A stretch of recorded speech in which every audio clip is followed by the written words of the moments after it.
창세기는 너무나 익숙하게 들어왔고 또 우리가 읽어보았습니다. 아마 제일 많이 읽은 성경책이 아닌가 그런 생각이 듭니다. 특히 주일학교에서는 창세기는 단골 메뉴였습니다.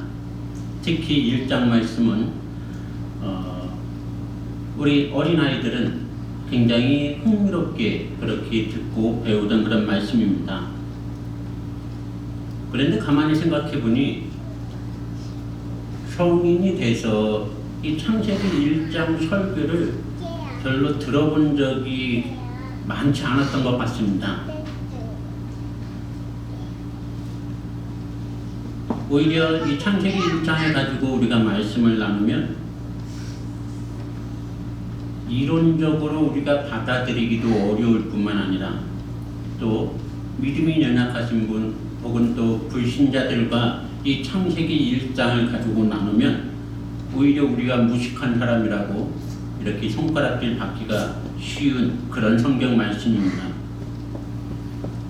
그런데 분명한 것은 모든 성경은 하나님의 감동으로 되었다고 우리가 알고 있고, 창세기 1장 1절 태초에 하나님이 천지를 창조하시니라 이 말씀을 믿지 못하면은 그 이후에 성경 66권은 아무런 의미가 없게 되는 것입니다. 오늘 창세기를 그냥 알고 있는 수준에서 넘어서 하나님의 위대하심과 하나님만이 찬양받기 합당한 분이심을 고백하는 시간이 되었으면 합니다.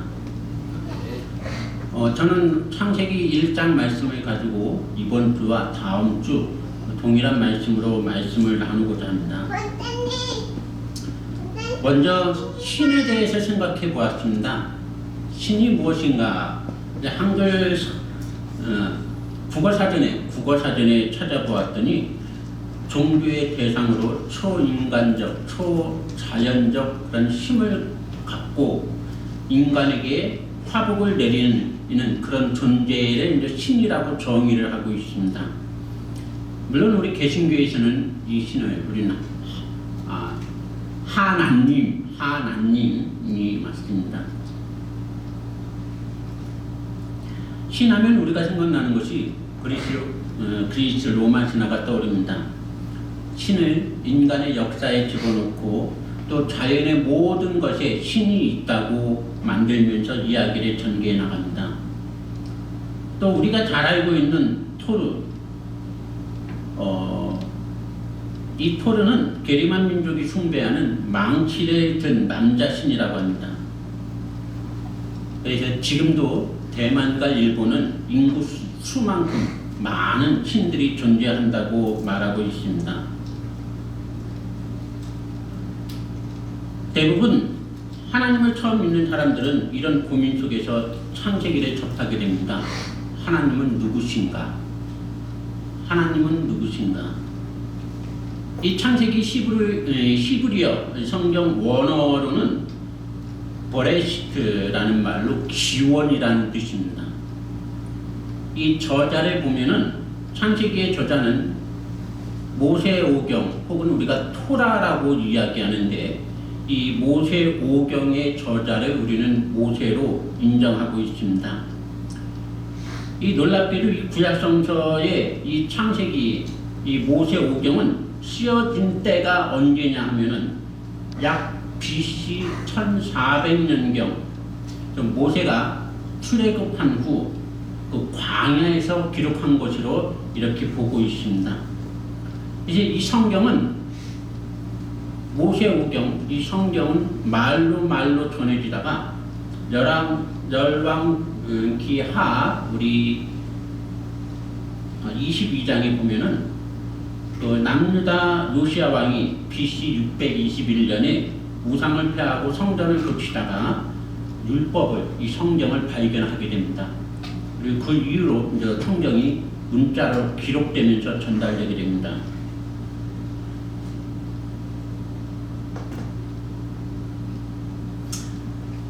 그럼 우리 하나님은 어떤 분인지 한번 살펴보도록 하겠습니다. 세상이 창조되기 전 태초에는 하나님 외에는 아무도 없었습니다.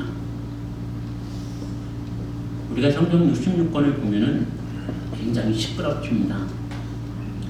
수많은 전쟁과 죽이고 죽는, 또 속이고 싸우는, 또 떠들고, 아무튼 이 성경에는 원망, 불편, 아우성의 소리들이 가득 차 있습니다.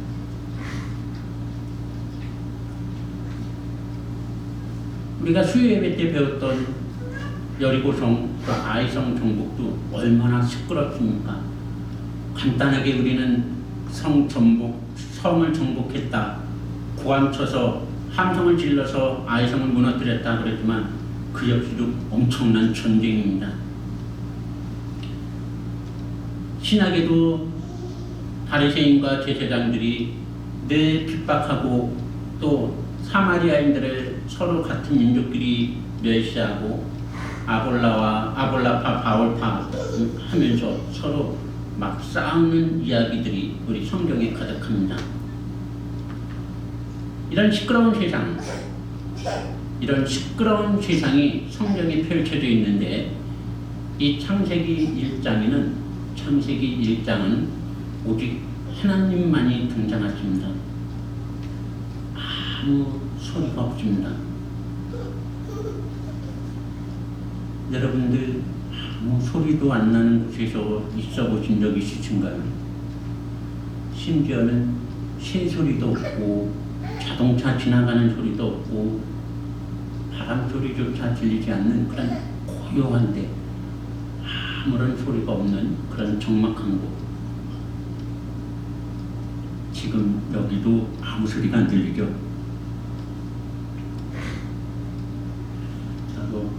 창세기 1장 1절의 분위기는 이렇습니다. 태초에 하나님이 천지를 창조하시니라. 오직 하나님만이 등장하시고 하나님만이 창세기 1장을 전개해 나갑니다. 하나님은 자신을 나는 알파와 오메가요, 처음과 마지막이요, 시작과 마침이라고 말씀하십니다. 하나님은 태초에 천지를 창조하십니다.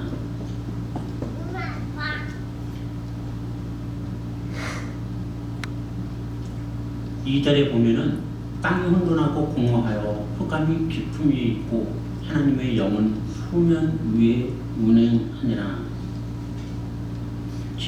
지금은 지구가 형태도 없는 것이고 빈 공간이고 캄캄한 암흑에 물만 있습니다. 물로 덮여 있습니다.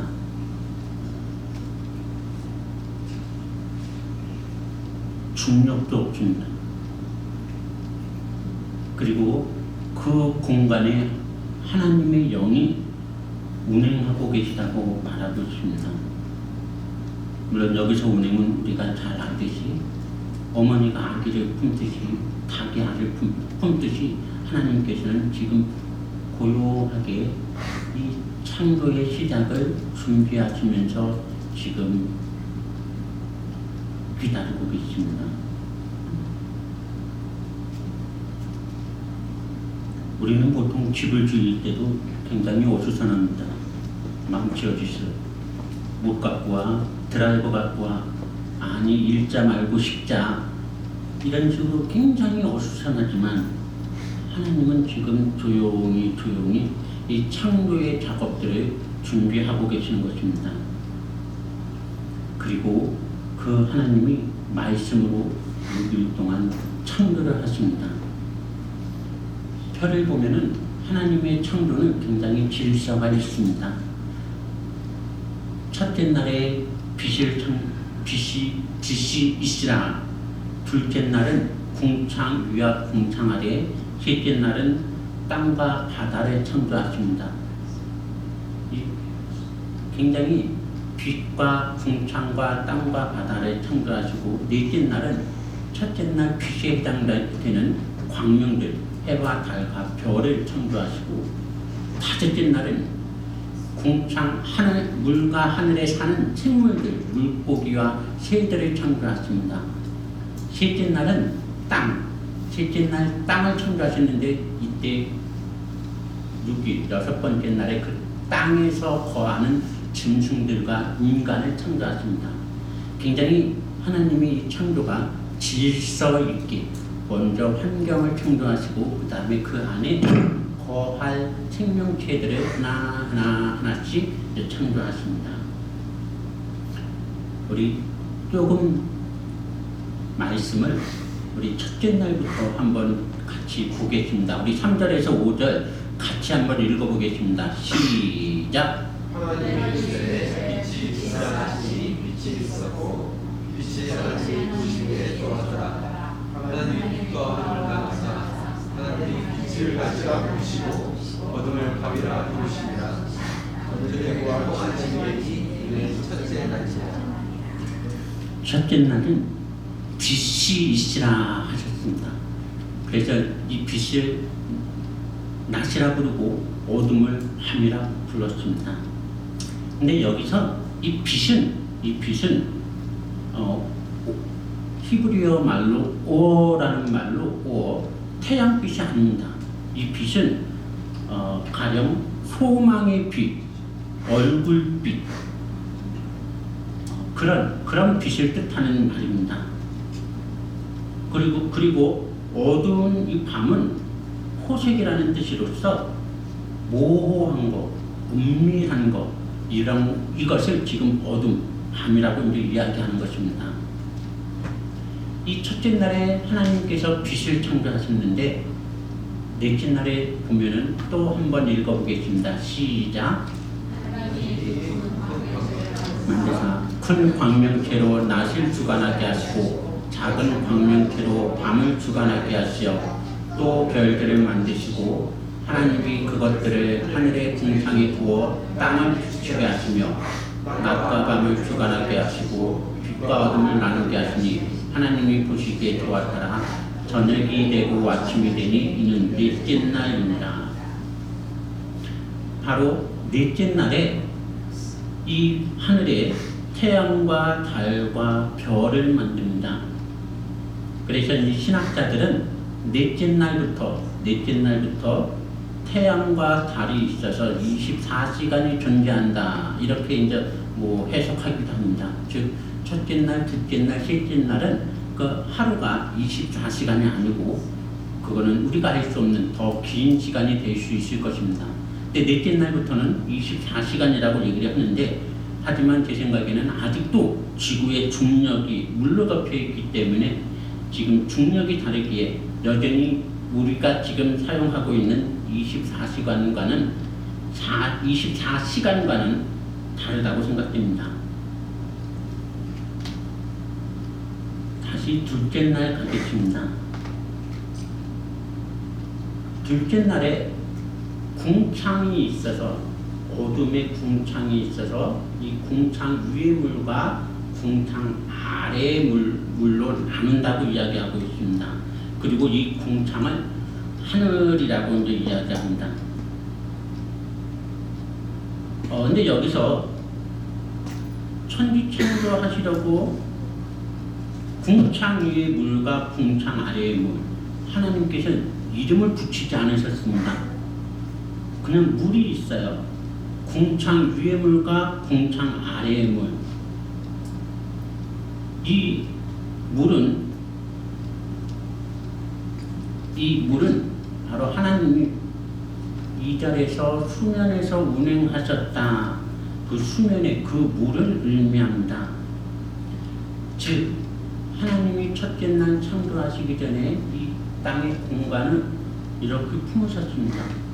그때 암흑과 같은 어둠과 물 위에 운행하셨다고 하셨어요. 즉 여기서 우리가 알 수 있는 것은 하나님의 창조는 무에서 유를 창조한 게 아니고 물을 재료로 사용하셨습니다. 물이 이미 존재했던 거예요. 물론 하나님께서 이 물조차도 창조하셨습니다. 저도 물의 신비는 잘 모르지만 우리가 보통 우주의 다른 별에 생명체가 있느냐 없느냐 이것을 파악할 때 그 행성의 그 우주의 별에 물의 흔적이 있느냐 없느냐 이것을 확인합니다. 저 물의 흔적이 있으면 물이 있으면 생명체가 있을 확률이 높다. 이렇게들 이야기합니다. 근데 참으로 우리가 이 말씀을 통해서 보면은 창조시에 물이 존재했습니다. 물이 존재했어요. 2절에 3000년 전에 모세가 썼던 이 창세기 말씀인데 지금의 과학적 사실과 너무나 들어맞는 겁니다. 이 성경은 절대로 곰이 웅녀가 되었다. 이런 설화처럼 꾸며진 이야기가 아닙니다. 이 둘째 날에 대응하는 다섯째 날은 하나님께서 하늘과 바다의 생명체를 만드십니다. 새들과 물고기 모든 생물을 만드시는데 놀라운 것이 하나 있습니다.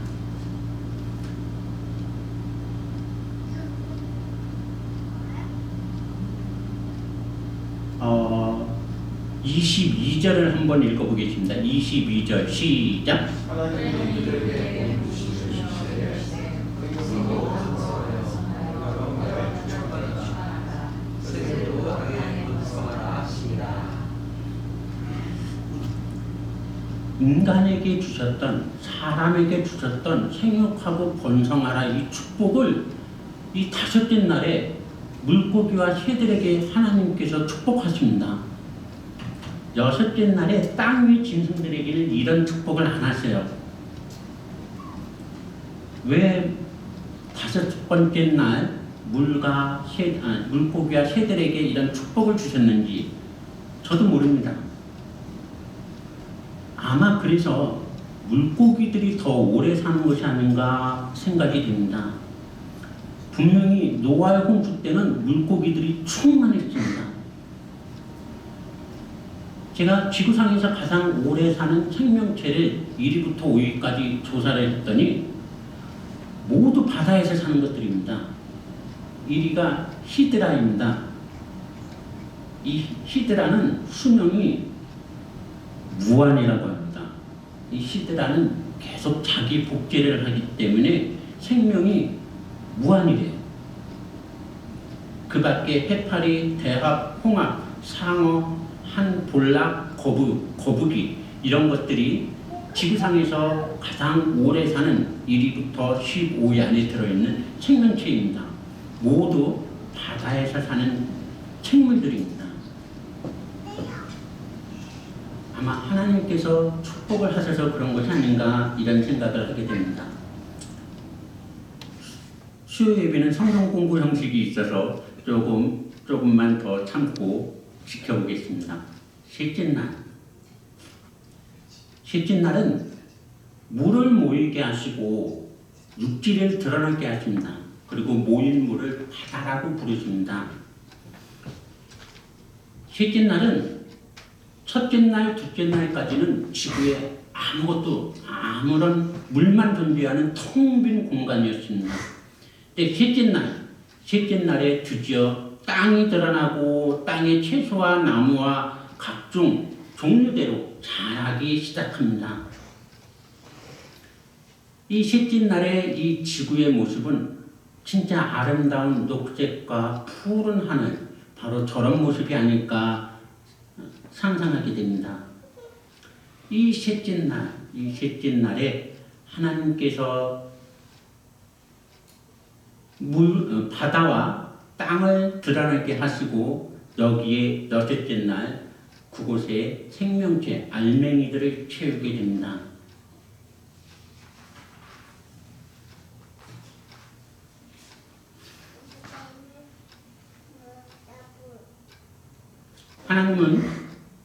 하나님이 만드신 천지에 이 여섯째 날에 모든 것을 완성시키십니다. 이것이 아름다운 창조의 세계입니다. 그리고 남자와 여자를 창조하시고 그리고 그 하나님이 우리들에게 주신 창조한 이유가 드러나 있습니다.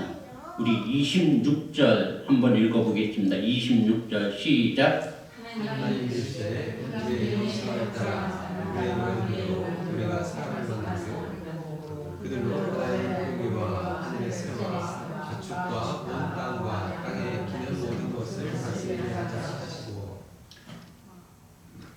하나님은 이 모든 세상을 다스리고 또 번성하고 충만하게 하기 위해 인간을 창조하십니다.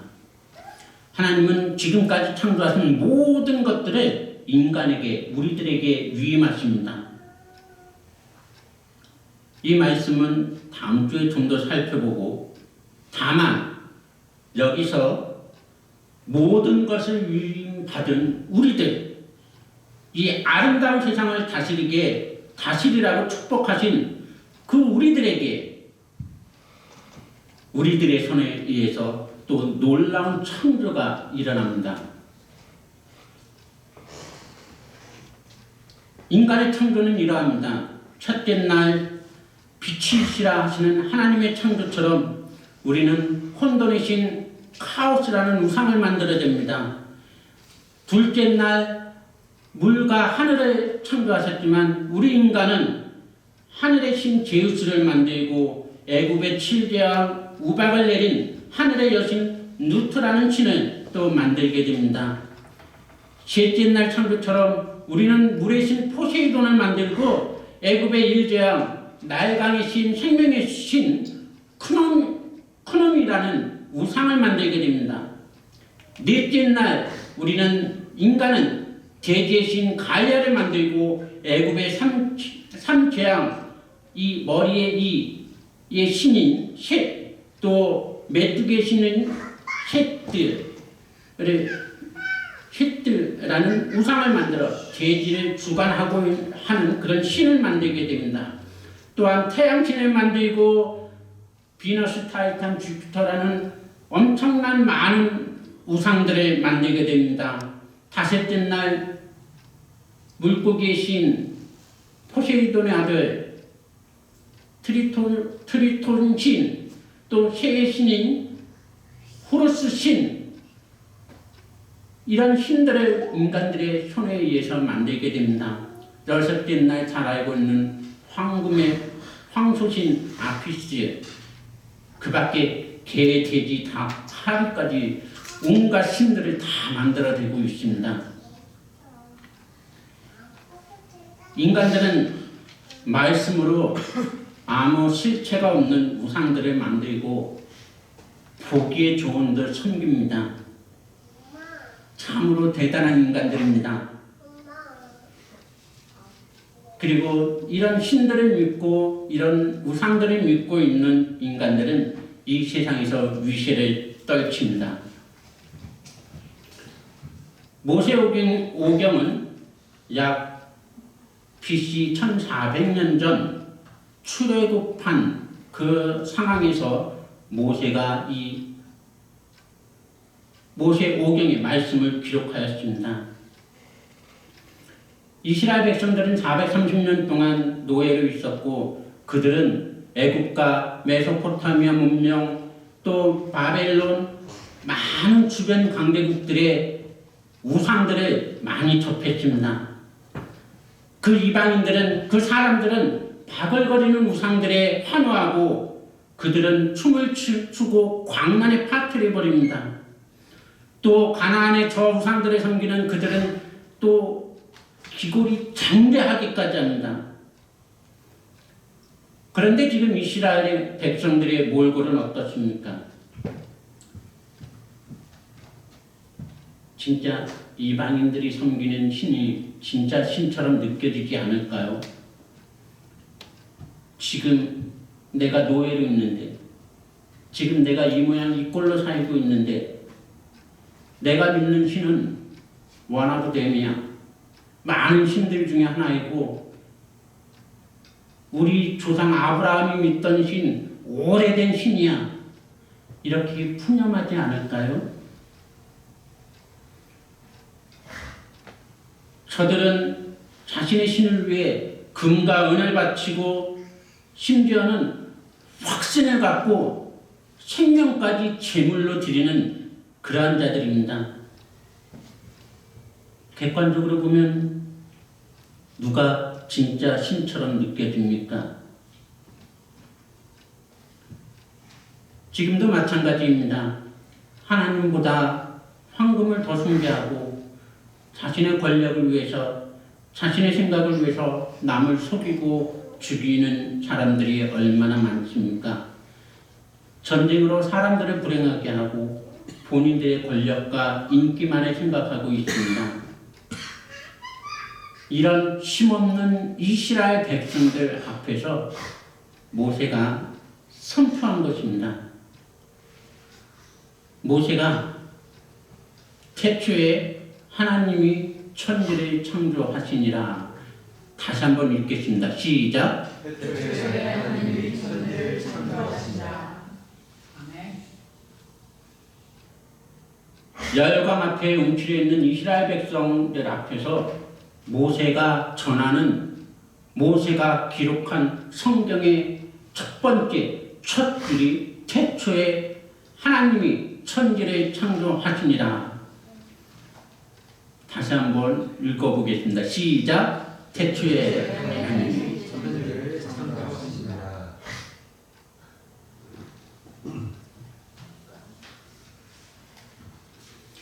이 세상의 모든 것은 하나님이 창조하셨다는 것입니다. 하나님은 원어됨이 아니고 유일하신 창조주이십니다. 태초에 하나님이 천지를 창조하시느니라. 그들이 믿는 저 우상들은 하나님이 창조하신 피조물의 피조물입니다. 애굽이 믿는 저 우상들은 하나님이 창조하신 피조물의 저 끝에 피조물들인 것입니다. 오직 하나님만이 오리지널이고 하나님만이 창조주이십니다. 하나님만이 우리를 복되게 하실 수 있습니다. 비록 우리의 형편이 세상에서 성공하는 사람들에 비해서 초라할 수 있습니다. 혹은 나이가 들어서 육신이 연약할 수도 있습니다.